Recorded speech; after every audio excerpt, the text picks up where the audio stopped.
కర్కాటకం వారి కనుక చూసుకున్నట్లయితే ప్రధానంగా కర్కాటక లగ్నము లేదా కర్కాటక రాశి వారికి కనుక గమనించినట్లయితే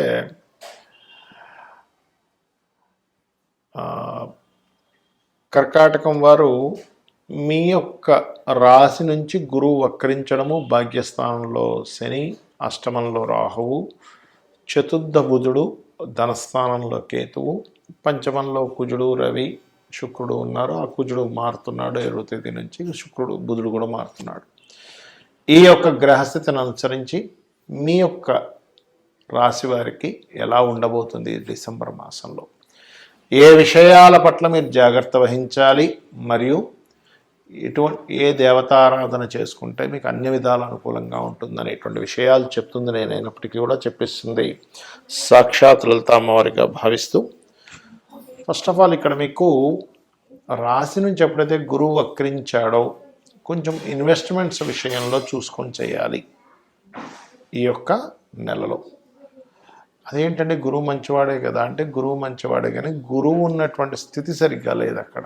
కాబట్టి ఇన్వెస్ట్మెంట్స్, అనవసరమైన ఖర్చులు, అనవసరమైన ఇన్వెస్ట్మెంట్స్ ఏమైనా చేస్తున్నామా అనేటువంటి విషయాన్ని కాస్త జాగ్రత్తగా చూసుకోండి. కష్టపడి ఎవరైనా బంధువర్గం మూలంగా లేకపోతే ఏదైనా ఎడ్యుకేషన్ పర్పస్లో ఏదైనా కొత్త కోర్సెస్ తీసుకోవడము అనేటువంటి జరగనుంది.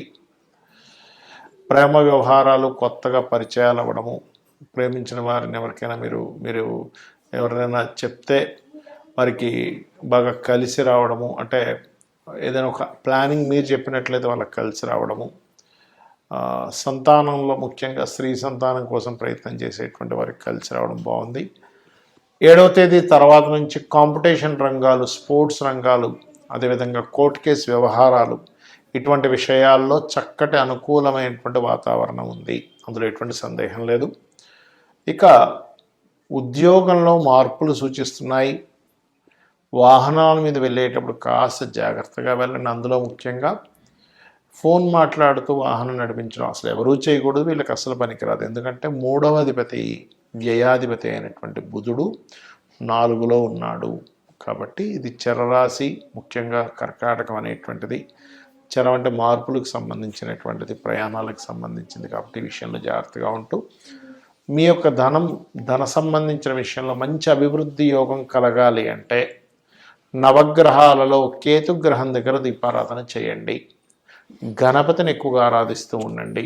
ఖచ్చితంగా మీకు ప్రాపర్టీ రిలేటెడ్ సంబంధించిన విషయాలతో పాటు ఫైనాన్షియల్గా, ఎందుకంటే 4వ స్థానంలో బుధుడు ఉండడం అనేటువంటిది ప్రాపర్టీ డీల్స్, రియల్ ఎస్టేట్ చేసేటువంటి వారికి, కాయగూరలు అమ్మేటువంటి వారికి, రైతులకి చాలా మట్టుకు అనుకూలమైన వాతావరణం ఉంటుంది.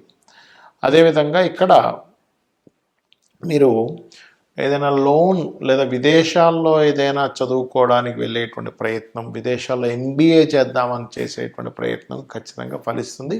మీరు ఎక్కువగా సుబ్రహ్మణ్యేశ్వర స్వామి ఆరాధన చేయండి, అన్ని విధాలు బాగుంటుంది. మా రాశి వారికి ఎన్ని చెప్తున్నా అంటే ప్రతి నెల అది బాగుంటుంది, ఇది బాగుంటుంది అని చెప్తున్నా, 90% ఆఫ్ పీపుల్కి సక్సెస్ అవుతున్నా, 10% పీపుల్కి మాత్రం పాపం ఏమిటోనండి ఏమీ మారట్లేదని కింద మెసేజ్లు పెడుతుంటారు బాధతో అని. అయితే నేను చెప్పేది ఒకటే, కొన్ని ఎలా ఉంటాయంటే మీరు కొంత అంటే ఒక దీక్షలా తీసుకొని కనుక మీరు ఏదైనా చెయ్యగలిగితే ఖచ్చితంగా మార్పు వస్తుంది. అందులో మనకి డిసెంబర్ 30వ తేదీ వైకుంఠ ఏకాదశి ఉంది. దానికి ముందుగా అంటే ఒక 30 రోజుల ముందు నుంచి, ఒక నెల రోజుల పాటు, అంటే 1వ తేదీ నుంచే, లేదా 1వ తేదీ నుంచి కుదరలేదు మీకు, ఇంకేదో కారణాలు ఆటంకాలు ఉన్నాయి, కనీసం 21 రోజుల ముందు నుంచి కానీ 11 రోజుల ముందు నుంచి కానీ గుర్తుపెట్టుకోండి. రోజు ఉదయము సాయంత్రము లలితా సహస్రనామాలు, విష్ణు సహస్రనామాలు గుర్తుపెట్టుకోండి. లలిత, విష్ణు ఈ 2 సహస్రనామాలు ఉదయము సాయంత్రం చేయండి అన్నమాట. విని దీపారాధన చేసి మీరు గనక స్వామివారికి, అమ్మవారికి మీ ఇంట్లో మీకు తోచి అంటే మీకు స్తోమత ఉందంటే చక్కగా పాయసం నైవేద్యంగా పెట్టండి నా మాట విని. పాయసం నైవేద్యంగా పెట్టి మీరు ఆ యొక్క పాయసాన్ని ఇంట్లో వాళ్ళందరూ తీసుకోండి. ఉదయము సాయంత్రం 2 సార్లు పెట్టాలి ఆ పాయసం. అంటే ఒకసారి పాయసం పెట్టి ఇంకోసారి ఏదైనా చక్కెర లాంటిది పెట్టచ్చు. దీనివల్ల ఏమవుతుంది అంటే పాయసాన్న ప్రియ అనేటువంటి నామం అమ్మవారి నామాల్లో, లలిత సహస్రనామాల్లో. అంటే పాయసాన్నం అంటే అమ్మవారికి ఇష్టమా అలా అని కాదు, మనలో స్వచ్ఛత, తీపితనము, ఆ యొక్క లక్షణాలు మనకు ఉండాలి అనేటువంటి దాని యొక్క భావం.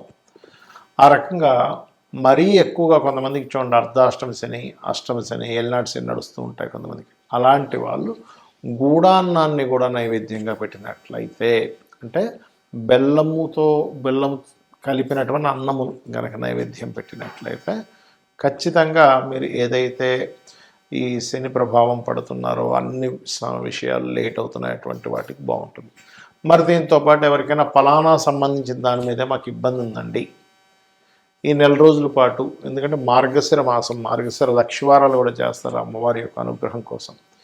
ఏం చేయాలి అంటే ఆదివారాలు ప్రత్యేకంగా మీకు ఏమైనా ప్రమోషన్స్ రావట్లేదు, అపకీర్తి వస్తుంది, చాలా డిఫేమ్ అవుతున్నాం అనుకునేటువంటి వారు గోధుమలు దానంగా ఇవ్వండి ఆదివారాలు.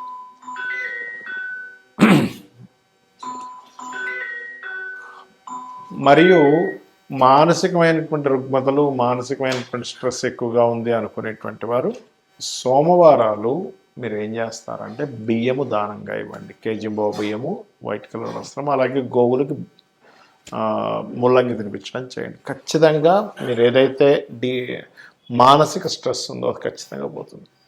అలా కాదండి మాకంతా అన్నదమ్ములతోని గొడవలు ఉన్నాయి అన్నప్పుడు కందులు, ఎరుపు రంగు వస్త్రం మంగళవారాలు ఇస్తూ ఈ ప్రక్రియ చేస్తూ గోవులకి క్యారెట్స్ తినిపించండి. గోశాలకు వెళ్ళి, అది కూడా దేశీవాళి గోవులకి. అంటే దేశీవాళి గోవులకి పెడితేనే మనకు ఫలితం వస్తుందా అంటే అందులో సమస్త దేవతలు ఉంటారంట. ఇదేంటంటే జెర్సీ ఆవు కేవలం వీళ్ళు మిల్క్ కోసం, మిల్క్ ప్రొడ్యూస్ ఎక్కువ అవడం కోసం చేశారు. దీనివల్ల ఏంటంటే ఒక ప్రాణికి మీరు తినిపించిన ఫలితం వస్తుంది. మనకి రకరకాల ప్రాణులకు మనం రకరకాల ఫుడ్ ఇస్తూ ఉంటాం, కానీ దోషం పోవడానికి మాత్రం దేశీవాళి గోవు పెట్టండి. అదేవిధంగా మరి బిజినెస్ ఇంప్రూవ్మెంట్స్ కోసం పెసలు దానము, గ్రీన్ కలర్ వస్త్రంతో ఏదైనా సరే కేజీంబా ఇవ్వాలి. అదేవిధంగా సంతానం కోసం ప్రయత్నం చేసేటువంటి వారు శనగలు, గోధుమలు కలిపి దానంగా ఇవ్వండి గురువారం నాడు. మరి వివాహం కోసం ఇబ్బంది పడుతున్నామండి, చాలా కాలం అయిపోయింది అని అనుకునేటువంటి వారు చక్కగా మీరు బొబ్బర్లు దానంగా ఇస్తూ ఉలవలు, బొబ్బర్లు కలిపి దానంగా ఇవ్వండి. మరియు ఓం శివకామేశ్వర అంకస్తా శివాస్వాధీన వల్లభాయ నమః. దేనికంటే వివాహం అయిపోయి కలిసి ఉండట్లేదు, ఇబ్బంది పడుతున్నాం అనుకునేటువంటి వారి మధ్య సఖ్యత పెరుగుతుంది. అసలు వివాహమే అవ్వట్లేదు, వివాహం కోసం అని అనుకుంటే ఓం కామేశబద్ధ మాంగళ్య సూత్ర శోభిత కందరాయ నమః అనే మంత్రం చేసుకోండి. ఇక అదేవిధంగా మీరు గుర్తుపెట్టుకోండి, జాబ్ కోసం ఇబ్బంది పడుతూ ఉంటారు కొంతమంది. అలా జాబ్ కోసం ఇబ్బంది పడేటువంటి వారు బెల్లము నైవేద్యంగా పెట్టడము, బెల్లము దానంగా ఇవ్వడము, గోవులకు బెల్లం తినిపించడము, నువ్వులు దానంగా ఇవ్వడం చేయండి. ఇక మరీ అంటే కొంతమంది చూడండి భ్రమల్లో బ్రతుకుతూ ఉంటాడు, ఏదో వస్తుందని మన ఆశతో బ్రతుకుతూ ఉంటారు, ఏదో రావాలనే ప్రయత్నం చేస్తుంటారు. అలాంటప్పుడు మినుములు దానంగా ఇవ్వండి.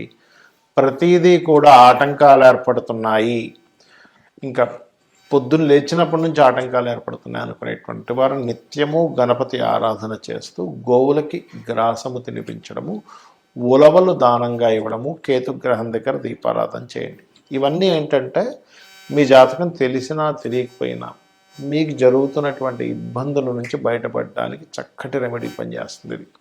ఇలా చేయండి, ఖచ్చితంగా అమ్మవారి అనుగ్రహం మీరు పొందండి. శ్రీమాత్రే నమః.